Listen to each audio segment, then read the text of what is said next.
Indonesia muslimnya terbesar, maka negeri ini bukan konspirasi, ini beneran, ini emang sudah takdir Allah. Kebangkitan di sini, perpecahan di sini, khawarij di sini, pasukan Imam Mahdinya juga di sini, semuanya di sini, habaibnya di sini, wali-walinya. Coba lihat dari sebanyak wali-wali yang antum dengar, ya, kenapa yang paling karismatik itu wali yang ada di Pulau Jawa, tapi itu bukan orang Jawa, kecuali Sunan Kalijaga yang masih diperdebatkan dulu Jawa atau campuran. Selebihnya zuriat Rasulullah Sallallahu Alaihi Wasallam. Itu cara-cara Allah. Kok kita nggak ngah juga gitu, bahwa kebangkitan itu selalu pada zuriat Rasulullah SAW. Tapi kalau keilmuan, itulah orang-orang yang akan membersamai wali-wali yang sedang berjuang itu. Dan saya berdoa semoga saya salah satu yang berjuang bersama mereka. Ngapain kita di akhir zaman? Di akhir zaman kita menghidupkan kajian sunnah yang bersambung kepada ahlus sunnah. Ngapain lagi kita berjuang? Insya Allah jangan sendiri-sendiri, kita berjuang bersama-sama, ya. Semoga Allah menerima perjuangan kita semua, ya. Kita pasti diuji, Pak. Nggak ada orang nggak diuji. Ujian terberat bukan dari musuh, ujian terberat dari kawan sendiri, paling berat, ya. Kawan-kawan sama berjuang itu paling berat. Yang lebih berat lagi diri kita sendiri. Kita ngadepin orang berbeda. Dulu ada saya waktu masih remaja tuh sering mendengarkan nasyid-nasyid dari ada namanya Qatrun Nada, ya. Itu ada satu syair luar biasa, benarkah engkau berjuang? Itu tamparan luar biasa. Orang banyak pengen memimpin tapi tidak siap dipimpin. Giliran mau dipimpin buat kelompok sendiri.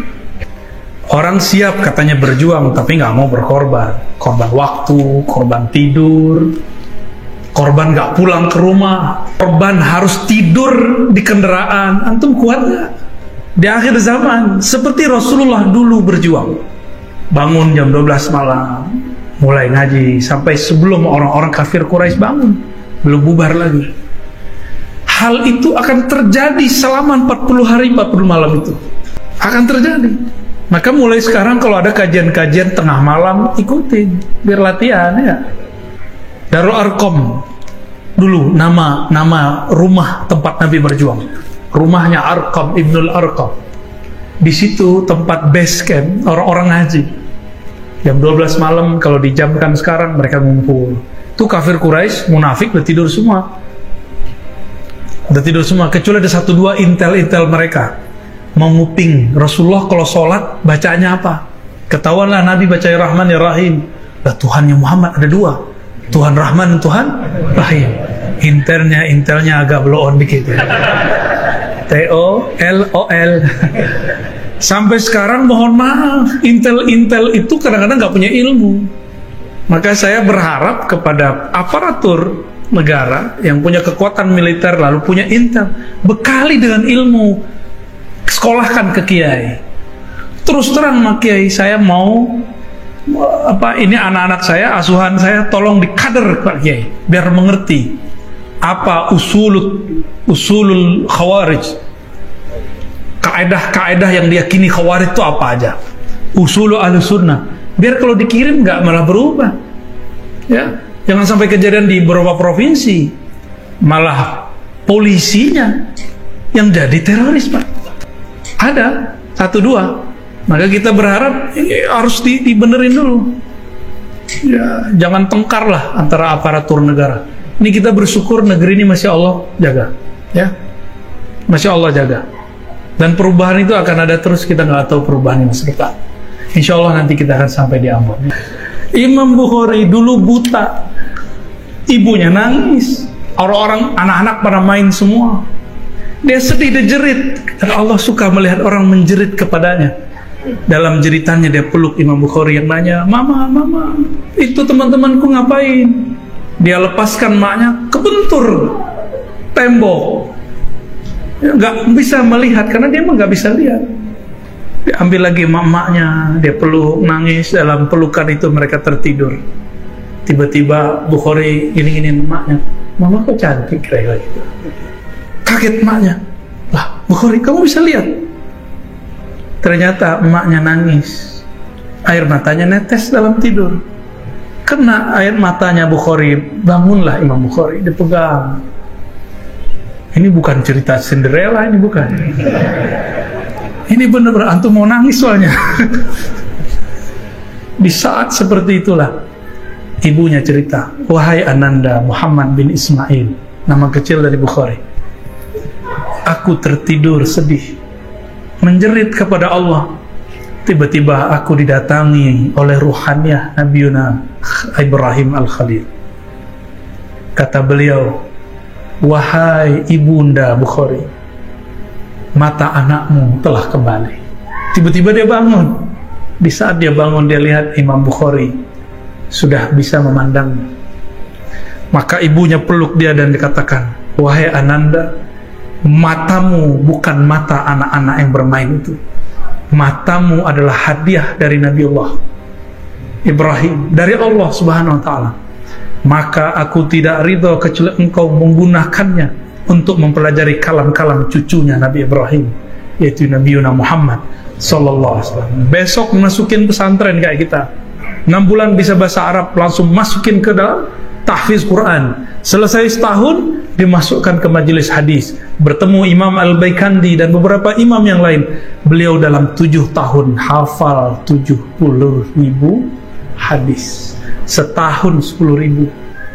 Karena beliau mengatakan, aku tidak pernah mendengar satu hadis lalu lupa, nggak pernah. Ini dia, nggak pernah terdodai. Ini orangnya.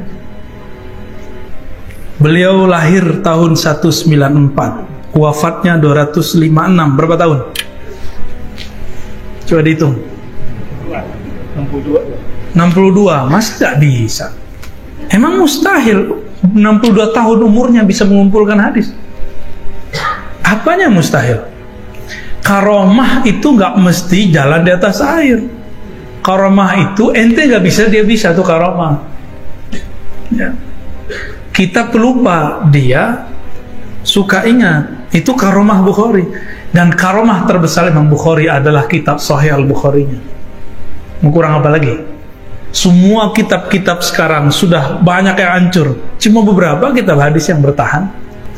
Imam Bukhari itu tidak mensahihkan hadis kecuali gurunya semasa dengan guru di atasnya. Dan gurunya ini pernah lama berguru kepada orang di atasnya. Kalau cuma ketemu sekali semasa, apalagi cuma lewat WA ya, sama YouTube, itu bagi dia nggak sahih. Maka antum beruntung nggak hidup di zaman Bukhari. Perguruan kita itu tidak sahih karena lewat tapi kepada Imam Muslim bisa terima. Oh semasa, oke. Makanya riwayat Muslim tidak sesahih riwayat Imam Al-Bukhari. Ya. Seandainya Syekh Albani tidak mendhaifkan 2 hadis di Sahih Bukhari, tentu dia diterima oleh Allah. Dia akan diterima di kalangan umat. Ya, gak akan banyak masalah. Cuma sayang dia berani. Dan dia mendhaifkan 35 hadis lebih dalam Sahih Muslim. Gimana tuh? Wajar dia mengkritisi ulama yang gak pantas dikritisi. Kita gak akan mengatakan Bukhari itu suci. Cuma ukur-ukur lah ya, mau kritisi. Hatta Ibnu Taimiyah, imamnya Salafi, imamnya Albani, mengatakan setelah Al-Quran yang paling sahih adalah Sahih Bukhari dan Muslim. Ashahul kutub ba'da kitabillah Sahih Al-Bukhari wa Muslim. Ini yang ngomong siapa? Syekh Ibnu Taimiyah. Berarti dia sendiri sudah menentang gurunya. Ya. Jadi kita nggak usah repot-repot pakai pandangan kita. Ya, jadi saya bukan menentang Albani. Yang menentang itu Albani yang menentang imamnya sendiri. Kita mah apa atuh? Cukup ya? Ada dari akhwat satu? Apa cukup? Malu ya, takut dilamar nanti sama yang di depan.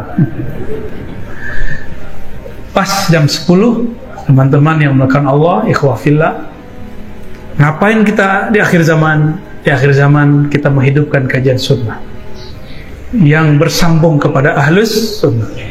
Ngapain lagi kita berjuang? Insya Allah jangan sendiri-sendiri, kita berjuang bersama-sama, ya. Semoga Allah menerima perjuangan kita semua, ya.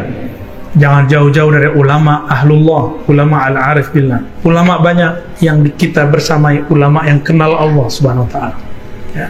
Saya berdoa untuk diri saya sendiri dan kita semua, semoga kita dibangkitkan di kalangan ahlul hadis. Allahumma syurna fi zumratil muhaddis wal arifi wasyuhada wassalihin. Ya Allah, jika Engkau wafatkan kami, kumpulkan kami bersama ruhaniah para syuhada, ruhaniah para pejuang-pejuang, ruhaniah para ahli hadis, ruhaniah para orang-orang yang arifin billah, yang kenal kepada Engkau. Allahumma ya muqallibal qulub, wahai yang membolak-balik hati, tetapkan hati kami bersama mengingat Engkau, mengenal Engkau.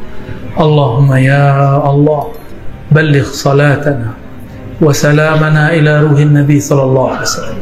Ya Allah, yang mengetahui tidak sempurnanya salam kami, tetap sampaikan jua ya Allah salam rindu kami kepada Rasulullah sallallahu alaihi wasallam. Sampaikan juga ya Allah salam cinta kami kepada kekasih Engkau Rasulullah sallallahu alaihi wasallam. Masukkan kami ya Allah ke daftar orang yang mendapatkan syafaat baginda Nabi Muhammad sallallahu alaihi wasallam. Allahumma ya Fattah, iftah qulubana bi futuhil arifin. Ya Allah yang maha membukakan hati kami, bukakanlah hati kami dengan ma'rifat. Allahumma arzuqna al-islam wal iman wal ihsan. Ya Allah, berikan kami hakikat iman, hakikat Islam, hakikat ihsan. Allahumma arham ummata Sayyidina Muhammad. Ya Allah, rahmati umatmu, umat kami ini ya Allah, umat Nabi Muhammad sallallahu alaihi wasallam. Allahumma aslih ummata Sayyidina Muhammad. Ya Allah, rahmati, perbaiki semua perselisihan umat Nabi Muhammad sallallahu alaihi wasallam. Allahumma jbur ummata Sayyidina Muhammad. Allahumma ansur ummata Sayyidina Muhammad. Ya Allah, kami sedang berpecah, kami sedang lemah, hanya bantuan Engkau yang dapat menyelamatkan kami. Selamatkan kami ya Allah, selamatkan orang tua kami ya Allah, selamatkan anak istri kami ya Allah, selamatkan siapapun yang hadir malam ini ya Allah. Rabbana atina fid dunya hasanah wa fil akhirati hasanah wa qina adzaban nar. واختم لنا بالخيرات ونسألك حسن الخاتمة يا الله بها يا الله بها يا الله بحسن الخاتمة. وصلى الله على سيدنا محمد والحمد لله رب العالمين. Mohon izin seperti biasa, tidak usah salam-salaman. Semoga cinta kita diterima Allah dan Rasulullah. Assalamualaikum warahmatullahi wabarakatuh.